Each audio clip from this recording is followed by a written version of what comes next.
Hello everyone, I am Neelam Chaudhary, lecturer electronics, Government Girls Polytechnic Saharanpur. Today in optical fiber communication, we will study nature of light. So, first of all we should know what is light. तो हम सभी जानते हैं कि light क्या होता है. तो लाइट एक फॉर्म ऑफ एनर्जी होती है जिसके द्वारा हम किसी भी ऑब्जेक्ट को देख सकते हैं.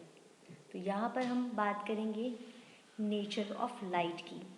तो लाइट को हम एज अ वेव यूज़ करते हैं या लाइट एज अ पार्टिकल. तो वेव नेचर मीन्स इसको हम तरंग की तरह इसका नेचर होता है और एक नेचर होता है कण की तरह पार्टिकल नेचर. तो जितने भी events like reflection of light या refraction of light and polarisation and interference, इन सभी में लाइट का वेव नेचर एक्सप्लेन किया जाता है. And like photo electric effect या कॉम्पटन इफेक्ट, इसमें लाइट का पार्टिकल नेचर के द्वारा इनको एक्सप्लेन किया जाता है. तो अगर हम बात करें ऑप्टिकल फाइबर केबल की, तो ऑप्टिकल फाइबर केबल में लाइट का वेव नेचर की फॉर्म में लाइट यूज़ की जाती है और पार्टिकल नेचर यूज़ होता है ऑप्टिकल सोर्सेज एंड डिटेक्टर. जितने भी लाइट सोर्स या डिटेक्टर होता है उसमें पार्टिकल नेचर होता है. तो इस प्रकार से हम कह सकते हैं कि जो लाइट है वो ड्यूअल नेचर की होती है. तो ड्यूअल नेचर ऑफ लाइट, तो wave nature of light, it can be explained by realizing that light is an electromagnetic wave with very high oscillation frequency. तो वेवलेंथ ऑफ लाइट को explain करते हैं lambda is equal to v upon f. तो v is the velocity of light and f is the frequency of the light. Next is the particle nature. Particle nature में जो wave को कण, ये जो छोटे छोटे पार्टिकल्स होते हैं इनको कहते हैं फोटोन. तो each photon has a energy that is h into F. तो h is the plank constant and f is the frequency and this energy can be explain in joule. तो हम बात करते हैं स्पीड ऑफ लाइट की, कि प्रकाश की गति. तो हम डिफरेंट मीडियम में बताती हूँ मैं आपको कि लाइक वैक्यूम में होता है, ये सभी को पता है, 3 इंटू 10 की पावर 8 मीटर पर सेकेंड. तो this is the highest speed of light that is in vacuum. Next in the water is 2.25 into 10 raise to the power 8 metre per second and in glass it is 2 into 10 raise to the power 8 metre per second. तो आप देख सकते हैं कि vacuum में सबसे ज़्यादा है एंड वाटर एंड ग्लास में जो स्पीड ऑफ लाइट है वो कम है. तो इस चीज़ को हम आगे मैं आपको बताऊंगी तो आप समझ पाएंगे. ठीक है, तो ये हमने नीचे एक वेव को शो किया है जिसमें हमने वेवलेंथ शो की है, एक टाइम पीरियड शो किया है, time period and frequency is the, frequency क्या होती है, टाइम पीरियड का इन्वर्स होती है. तो सबसे पहले जो फर्स्ट इवेंट है अगर लाइट की अगर हम बात करें तो रिफ्लेक्शन ऑफ लाइट. तो reflection of light is the process of sending back the light रे विच fall on the surface of an object. तो किसी भी ऑब्जेक्ट पर जब कोई लाइट इंसिडेंट करती है तो वह लाइट उससे रिफ्लेक्ट बैक होके उसी मीडियम में दोबारा से डिफरेंट डायरेक्शन में सैंड बैक होती है. तो इसी प्रोसेस को हम कहते हैं रिफ्लेक्शन ऑफ लाइट. तो यहाँ आप देख सकते हैं इस डायग्राम में कि जो लाइट रे किसी ऑब्जेक्ट पर पड़ेगी उसे कहते हैं इंसिडेंट रे एंड एक नॉर्मल होता है, normal is perpendicular to the object. तो जो रे रिफ्लेक्ट होगी उसको हम बोलते हैं रिफ्लेक्टेड रे. तो लॉ ऑफ रिफ्लेक्शन कहता है कि ये तीनों रे, incident ray, reflected ray and the normal रे, ये सभी रे एक ही प्लेन पे लाई करते हैं। तो ये तो फर्स्ट लॉ ऑफ रिफ्लेक्शन है। सेकंड इज दी कि जो एंगल ऑफ रिफ्लेक्शन है and the angle of incident, दोनों एंगल बराबर होते हैं। तो next is the refractive index. तो रिफ्रैक्टिव इंडेक्स के द्वारा हम एक्सप्लेन करते हैं कि किस तरीके से जब लाइट एक मीडियम से दूसरे मीडियम में ट्रेवल करती है तो किस तरीके से वो बिहेवियर शो करती है। तो रिफ्रैक्टिव इंडेक्स को अगर हम कैलकुलेट करें तो it is the ratio of speed of light in vacuum to that velocity of light in medium. तो ये क्या होता है, इसको हम शो करते हैं n से। तो n is equal to c upon v। तो c is the speed of light in vacuum जो कि मैक्सिमम होती है, and v is the velocity of light in the medium. तो किसी भी मीडियम, जिस मीडियम में वो हम बात कर रहे हैं लाइट की, उस मीडियम की वेलोसिटी, ठीक है, velocity of light in that medium. तो रिफ्रैक्टिव इंडेक्स आप देख सकते हैं कि रिफ्रैक्टिव इंडेक्स एक डायमेंशनलेस होता है, ठीक।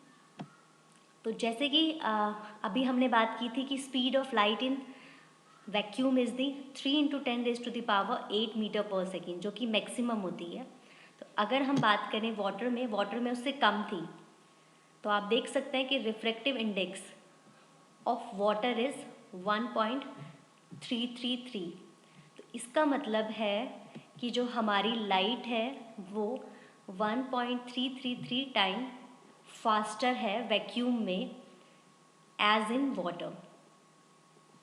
तो जितना ज़्यादा आप देख सकते हैं कि रिफ्रैक्टिव इंडेक्स जो वेलोसिटी है लाइट की मीडियम में उसके इन्वर्सली प्रोपोर्शनल है।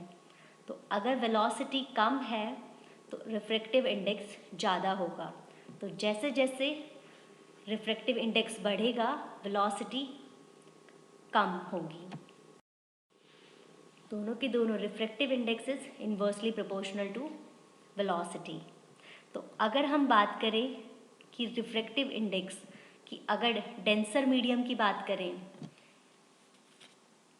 अगर हम इन डेंसिटी के रेस्पेक्ट में देखेंगे कि अगर कोई डेंसर मीडियम है तो वहाँ पर जो वेलोसिटी होगी वो कम होगी, और अगर कोई मीडियम है रेयरर तो वहाँ पर जो वेलोसिटी है वो ज़्यादा होगी। आप इस टेबल में देख सकते हैं, यहाँ पे हमने एक तरफ शो किया है मीडियम, एक साइड है हमारा रिफ्रैक्टिव इंडेक्स एंड एक तरफ है हमारी वेलोसिटी ऑफ लाइट। तो सबसे पहले अगर हमारा जो मीडियम है वो वैक्यूम है, तो वहाँ पर अगर हम इस फॉर्मूले में, तो जो रिफ्रैक्टिव इंडेक्स है c अपॉन v, तो वहाँ पर c velocity of light vacuum की बात कर रहे हैं, तो दोनों में 3 × 10⁸ मीटर पर सेकेंड। तो यहाँ पर रिफ्रैक्टिव इंडेक्स होगा 1 and the velocity of light होगी 3 × 10⁸ मीटर पर सेकेंड। तो अगर हम बात करते हैं किसी डेंसर मीडियम की, तो वहाँ पर जो रिफ्रैक्टिव इंडेक्स होगा वो हमारा 1 से ज़्यादा होगा, और वेलोसिटी ऑफ लाइट होगी हमारी स्लो, जैसे अभी आपने ग्लास के एग्जाम्पल में देखा। और अगर हमारा मीडियम रेयरर है तो वहाँ पर रिफ्रैक्टिव इंडेक्स लेस देन 1 होगा, और वहाँ पर वेलोसिटी ऑफ लाइट फास्ट होगी। तो रेयरर मीडियम ये पॉसिबल नहीं है, तो हम बात करते हैं डेंसर मीडियम की। अगर हम बात करें ऑप्टिकल फाइबर केबल की, तो optical fibre cable dielectric material से बने होते हैं। तो डाई इलेक्ट्रिक मटीरियल आपका सिलिका या प्लास्टिक होता है, तो ये हम बोल सकते हैं ये ऑप्टिकली डेंस होते हैं। जैसे अभी आपको मैंने बताया ग्लास में स्पीड लाइट की कम होती है, इट मीन्स कि वहाँ पे उसका रिफ्रैक्टिव इंडेक्स ज़्यादा होता है, तो हम बोल सकते हैं कि वह मटेरियल डेंस है। तो ये डेंस होता है, और यहाँ पर जो वेलोसिटी ऑफ लाइट होती है फाइबर के अंदर वह 3 × 10⁸ मीटर पर सेकेंड से कम होती है।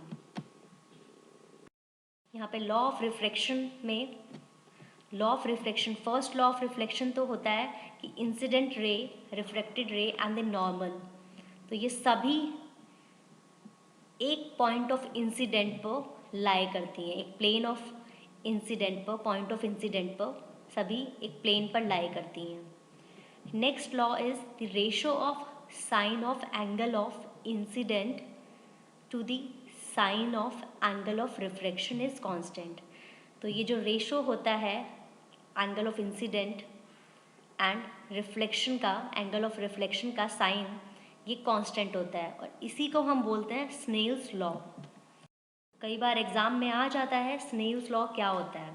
तो स्नेल्स लॉ ये रिलेशन बिटवीन बताता है angle of incident and angle of reflection. तो यहाँ पे आप देख सकते हैं sine I upon sine R is equal to N2 upon N1। तो N2 is the refractive index of one medium and N1 is the refractive index of another medium. तो अगर हम ऑप्टिकल फाइबर में बात करते हैं, ऑप्टिकल फाइबर में जो हमारी इनर लेयर होती है उसे हम बोलते हैं कोर, और उसके बाहर जो लेयर होती है उसको बोला जाता है क्लैडिंग। तो कोर का अगर रिफ्रैक्टिव इंडेक्स N1 है, क्लैडिंग का रिफ्रैक्टिव इंडेक्स है N2। तो हमेशा ऑप्टिकल फाइबर में कोर का रिफ्रैक्टिव इंडेक्स ज़्यादा होता है क्लैडिंग से, तभी वहाँ पर क्या होता है, रिफ्लेक्शन होता है लाइट का। ये हम नेक्स्ट उसमें पढ़ेंगे लेक्चर में, टोटल इंटरनल रिफ्लेक्शन जो ऑप्टिकल फाइबर केबल में होता है। तो जब भी जो लाइट है वो डेंसर से रेयरर मीडियम में जाएगी तो वो बैंड हो जाएगी, bend away from the normal, दूर चली जाती है नॉर्मल से, and it will try to come back in the denser medium. This phenomena is defined by the Snell's law. तो बात करते हैं कि जब लाइट हमारी डेंसर से रेयरर मीडियम में जाती है, डायग्राम में आप देख सकते हैं सेकंड डायग्राम में कि जब भी हमारी जो लाइट है वो डेंसर से रेयरर मीडियम में जाती है तो आप कह सकते हैं कि जो लाइट है वो band away from the normal, normal से दूर चली जाती है। और अगर हमारी जो लाइट है वो रेयरर मीडियम से डेंसर मीडियम में जाती है तो वो band toward the normal, normal की तरफ बैंड हो जाती है। इसका एग्जाम्पल है कि जब भी हम लाइट को इंसिडेंट करते हैं वाटर में तो हमें वो लाइट नॉर्मल की तरफ बैंड, थोड़ी बैंड झुकी हुई मिलती है। तो this is all about the nature of light. Next slide में, नेक्स्ट लेक्चर में हम पढ़ेंगे टोटल इंटरनल रिफ्लेक्शन एंड और जो और लाइट की जो फिनोमिनाज हैं वो पढ़ेंगे। Thank you.